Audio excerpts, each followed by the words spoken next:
Our border was safer under the Trump administration, and our country was respected when Donald Trump was our commander-in-chief. Joe Biden has failed this nation. As a veteran, I was appalled when 13 of our service members were killed in Afghanistan due to Joe Biden's dereliction of duty. As a citizen, as a husband, as a father, I am alarmed that the current President of the United States lacks the capability to discharge the duties of his office. Our enemies do not confine their designs to between 10 a.m. and 4 p.m. We need a commander-in-chief who can lead 24 hours a day and 7 days a week. America cannot afford 4 more years of a weekend at Bernie's president. Let's be honest here. Biden is just a figurehead. He's a tool for imposing a leftist agenda on the American people. They support open borders, allowing millions and millions of illegal aliens to pour into our country and to burden our communities, but just don't send any to Martha's Vineyard, then they get really upset.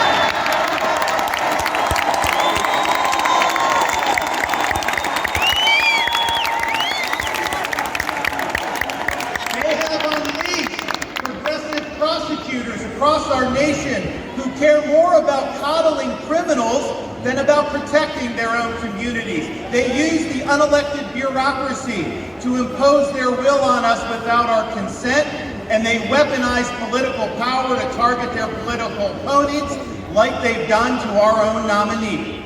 They want to ban gas automobiles, eliminate Second Amendment rights, and impose gender ideology on everyone from our infantrymen to kindergartners.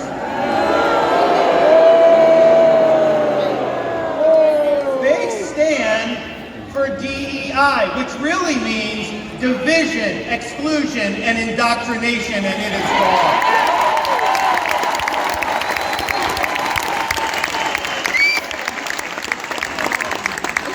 Mandated that you show proof of a COVID vaccine to go to a restaurant, but they oppose requiring proof of citizenship to cast a vote.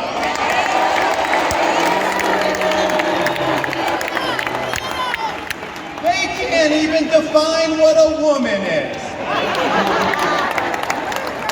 Now, Donald Trump stands in their way, and he stands up for America. Donald Trump has been demonized, he's been sued, he's been prosecuted, and he nearly lost his life. We cannot let him down, and we cannot let America down.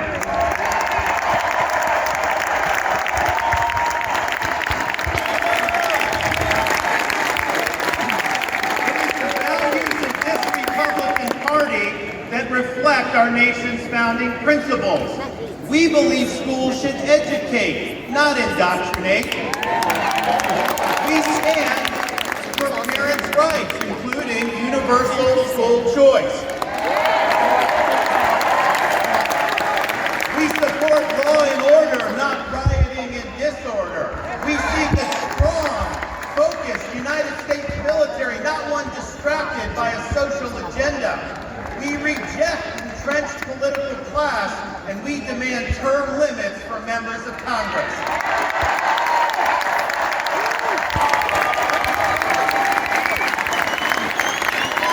We stand for fiscal sanity, for low taxes, and for reduced debt. We seek to reclaim the constitutional government as envisioned by our founding fathers by bringing the administrative state to heel once and for all.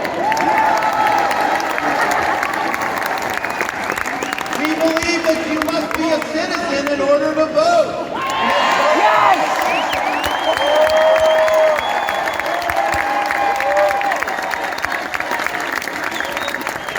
We stand for strong borders and believe that our nation must have a shared civic culture. And we oppose any immigration that stands apart or in contrast to our American values.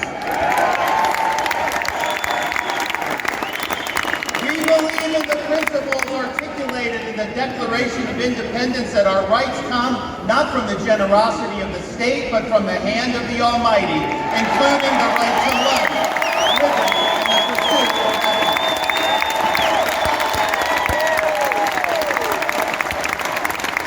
Now, none of this is easy, but it can be done. For decades, my home state saw elections determined by razor-thin margins. Today, due to bold leadership, the Democratic Party lies in ruins. The left is in retreat. Freedom reigns supreme. The woke mind virus is dead, and Florida is a solid Republican state. Yes, we are!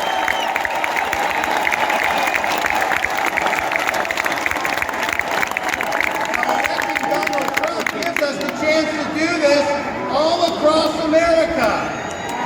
And we have a responsibility to step up and make it happen. We have a responsibility to preserve what George Washington called the sacred fire of liberty. This was a fire that burned in Independence Hall in 1776 when 56 men pledged their lives, their fortunes, and their sacred honor to establish this nation. It's a fire that burned at a cemetery in Gettysburg, Pennsylvania, when our nation's first Republican president pledged this nation to a new birth of freedom. It's a fire that burned at the foot of the Berlin Wall in 1987, when our nation's 40th president stood in front of that wall and said, "Mr. Gorbachev, tear down this wall."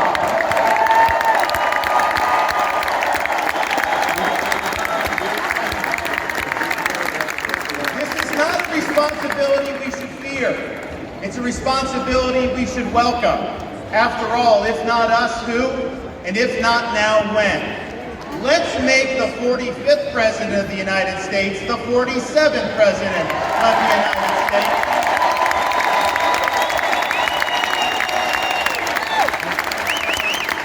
Let's elect Republicans up and down the ballot, and let's heed the call of our party's nominee to fight, fight, fight for these United States. Thank you.